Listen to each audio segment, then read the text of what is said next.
to the outside world? Very well, I think. I'm so excited to have my own bedroom and dressing room. I've advised her to watch and learn and keep quiet except when spoken to. She's very naturally still prone to confusion. Yesterday, she was under the impression my shoemaker had come for dinner. It wasn't that, Mama. It was when he fell to his knees and grabbed hold of my foot. It startled me. No doubt you thought he was attempting to propose marriage. Never Never mind, my dear. We must see what we can devise for your amusement. Oh, very well. Show him up. Maman is here. You receive him, do you? Yes, so do you. I thought perhaps that under the circumstances... Under what circumstances? I don't believe I have any ground for self-reproach.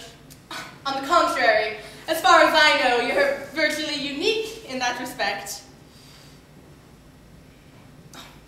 Monsieur le Vicomte de Valmont, my child, whom you probably don't remember, except that he is conspicuously charming, never opens his mouth without first calculating what damage he can do. Then why do you receive him, Mama? Well, everyone receives him. He has a distinguished name, a large fortune, and a very pleasant manner. You'll soon find that society is riddled with such inconsistencies. We're all aware of them. We all deplore them, and in the end, we all accommodate to them. Besides which, people are quite rightly afraid to provoke his malice. No one has the slightest respect for him, but everyone is very nice to him. Madame.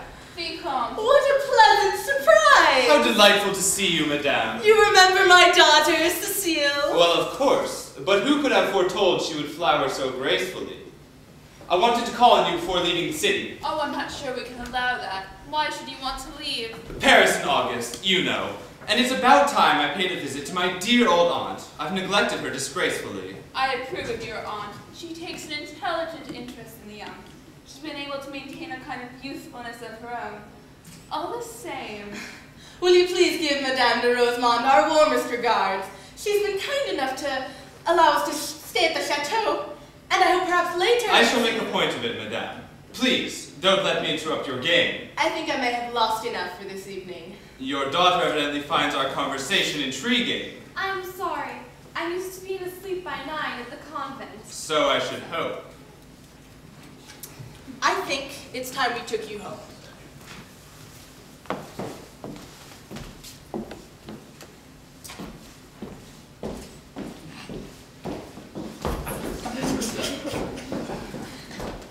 Your aunt? That's right. Whatever for? I thought she already made plans to leave you all her money. She has, but there are other considerations. Family obligations, that kind of thing. You know why I summoned you here this evening? I hoped it might be for the pleasure of my company. I need you to carry out a heroic enterprise. Something for your memoirs. I don't know when I shall ever find the time to write my memoirs. Then I'll write them.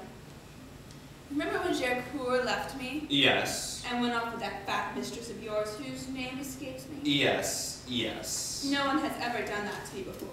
Or to you, I imagine. I was quite relieved to be rid of her, frankly. No, you weren't. One of Gercourt's more crass and boring talks of conversation was what exactly he would look for in a wife. What qualities, when time came for him, as he put it, to settle down. Yes. He ludicrously that brunettes were inherently more modest than any other species of girl. He was also unshakably prejudiced in favor of a convent education. And now he's found the ideal candidate. Cecile Volange. Very good. And her 60,000 a year. That must have played some part in his calculations. I tell you, she could be an uncloistered brunette and he wouldn't go near her.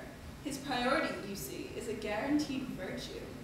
I wonder if I'm beginning to guess what you're intending to propose. Gercourt's with his regiment in Corsica until the end of October. That should give you plenty of time. You mean to... She's a rosebud. You think so? And you get back from honeymoon to find yourself the laughingstock of Paris. Well... Yes, Love and Revenge, two of your favorites. No, I can't. What? You know how difficult I find it to disobey you. But really, I can't. Why not? It's too easy. It is.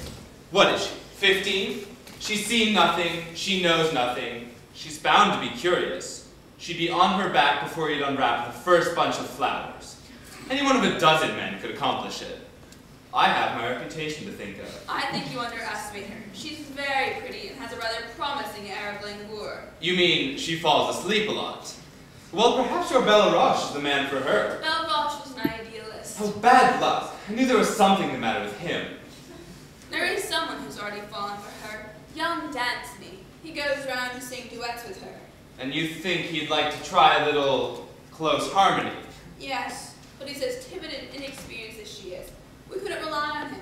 So, you see, it'll just have to be you. I hate to disappoint you. I think you really are going to refuse me, aren't you? I can see I'm going to have to tell you everything. Of course you are. Right. Well, my visit to the country, to visit my more or less immortal aunt.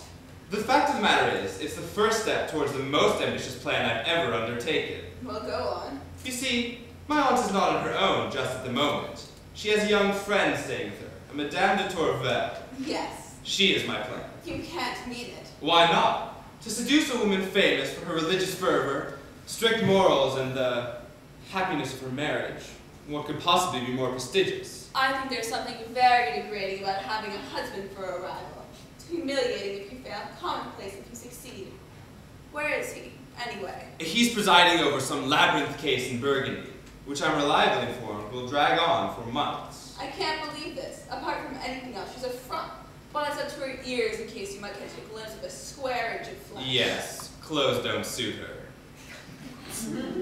How old is she? 22. And she's been married? 2 years. Even if you succeed, you know what? What? I don't think you can hope for any actual pleasure.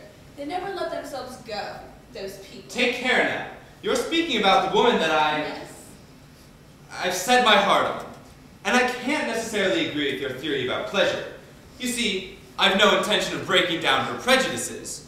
I want her to believe in God and virtue and the sanctity of marriage, and still not be able to stop herself. I want passion, in other words, not the kind we're used to, which is as cold as it's superficial. I don't get much pleasure out of that anymore. No, I want the excitement of watching her betray everything that's most important to her. Surely you can understand that. I thought betrayal was your favorite word. No. Cruelty. I always think that has a nobler ring to it. You're terrible. You're 100 times worse than I'll ever be.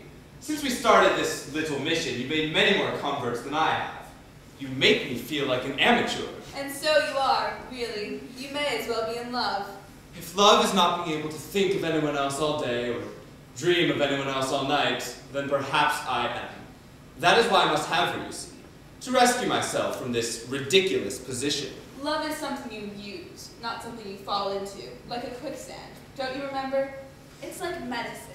You use it as lubricant to nature. How is Bella Roche? Well, he is in love. I thought it might be time to end it last week, so I tried to pick a quarrel. But he looked so woe-begone, I relented, and we spent the best night together we've ever had. Since then, of course, he's been more assiduous than ever. But I'm keeping him at arm's length because I'm so pleased with him.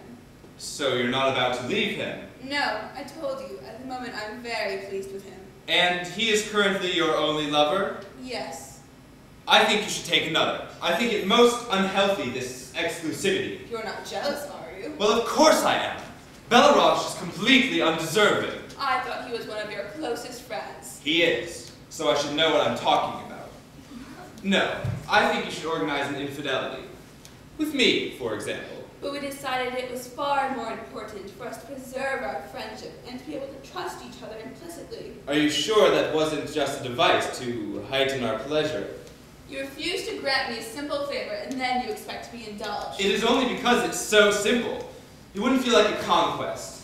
I must stay true to my profession. I must follow my destiny.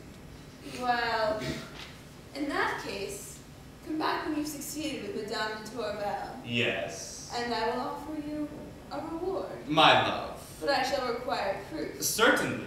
Written proof. Ah. Not negotiable. And I'm sure you'll find someone to help you out with a little melange. She's so lovely. If my morals were less austere, I'd take it on myself. You're an astonishing woman. Thank you. I'm only sorry you haven't